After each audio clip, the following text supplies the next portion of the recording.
In the grand tapestry of biblical narratives, one story stands as a monumental examination of human resilience and divine purpose, a tale that has fascinated theologians, philosophers, and lay readers for centuries. The Book of Job, nestled within the Ketuvim section of the Hebrew Bible, embarks on an existential exploration of suffering and divine justice, posing age-old questions that remain pertinent even today. Imagine a scene rich with tension. A prosperous and devout man named Job, dwelling in the land of Uz, becomes the unsuspecting center of a cosmic gamble. God himself, enthralled with Job's devoutness, proclaims his steadfastness, a declaration that stirs a challenge from an unexpected adversary, the Satan or the adversary. The Satan challenges the authenticity of Job's piety, implying that his devotion is a mere byproduct of his affluence, a convenient faith dependent on prosperity. This sets in motion a divine experiment, one that dismantles Job's life to its very foundation, raising profound questions about faith, loyalty, and endurance.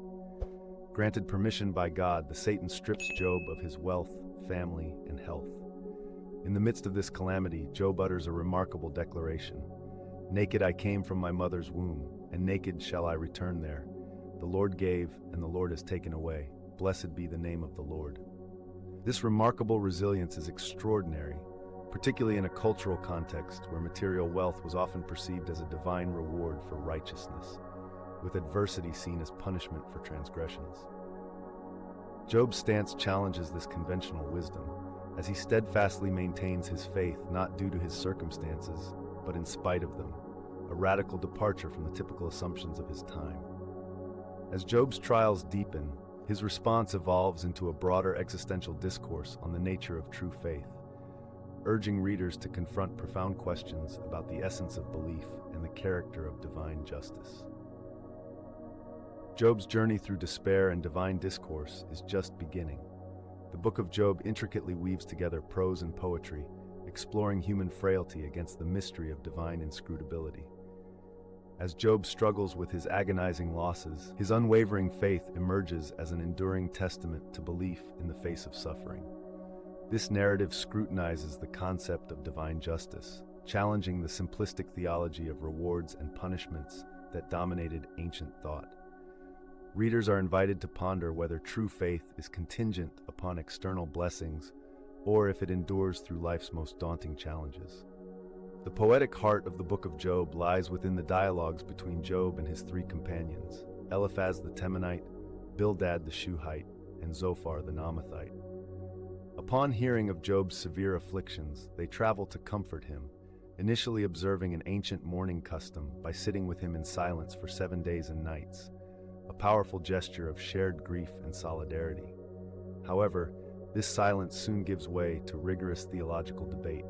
Each friend presents a traditional viewpoint that suffering is a direct consequence of sin, and Job's relentless misfortunes must be rooted in some hidden iniquity.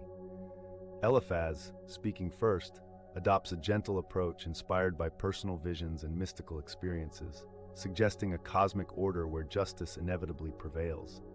He implies that Job must have sinned, as God would not unjustly afflict the innocent. Bildad and Zophar echo similar assertions, but with growing severity.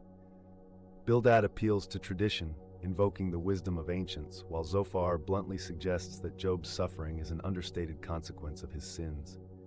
These dialogues highlight the frailty of human understanding and underscore prevalent ancient beliefs about divine retribution and justice. Job's responses reveal both inner turmoil and unyielding faith.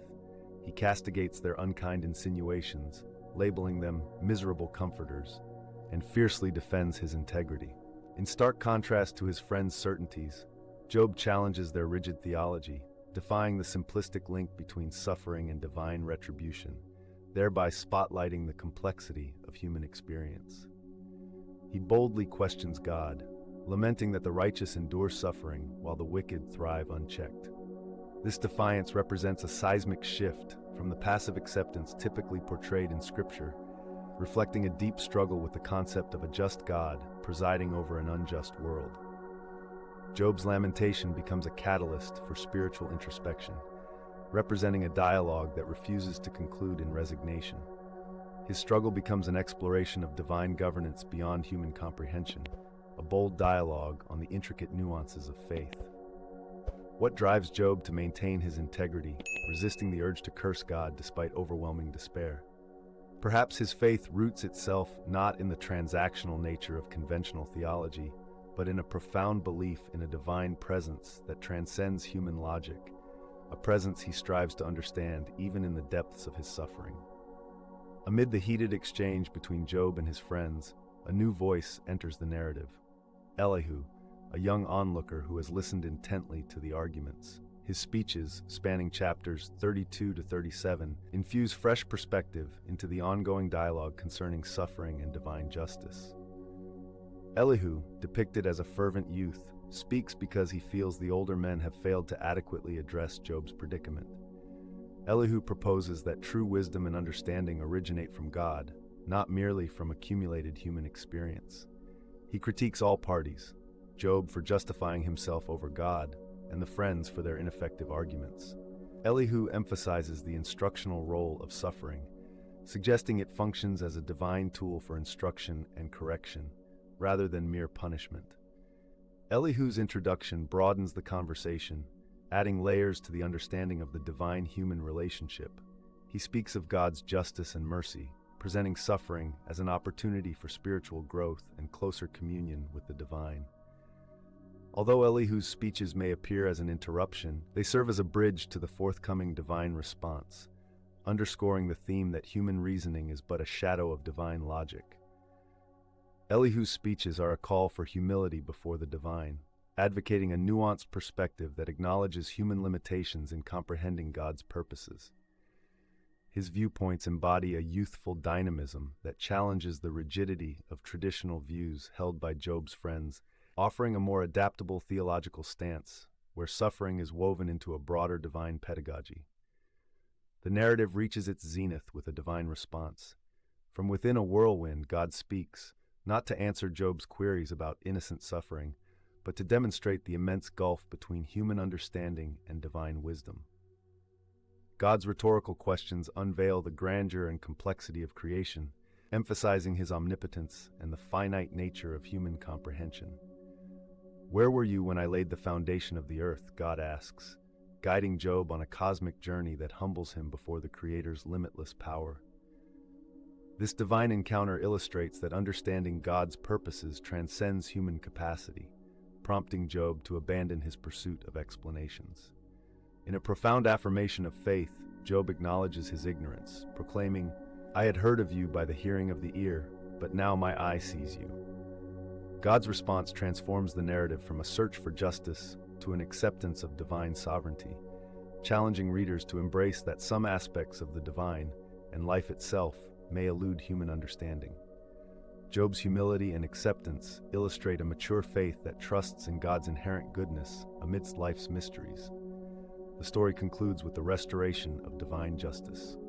Job's fortunes are not simply returned, they are doubled, not as reward for enduring suffering, but as a testament to God's grace and the restoration of order. Job's saga serves as a beacon of faith, demonstrating that through suffering, one gains divine wisdom beyond human comprehension. This restoration symbolizes not only the return of material wealth, but the renewal of Job's spirit and his deepened relationship with the divine. The Book of Job remains one of the most profound and challenging pieces of biblical literature, prompting reflection on the nature of suffering and faith.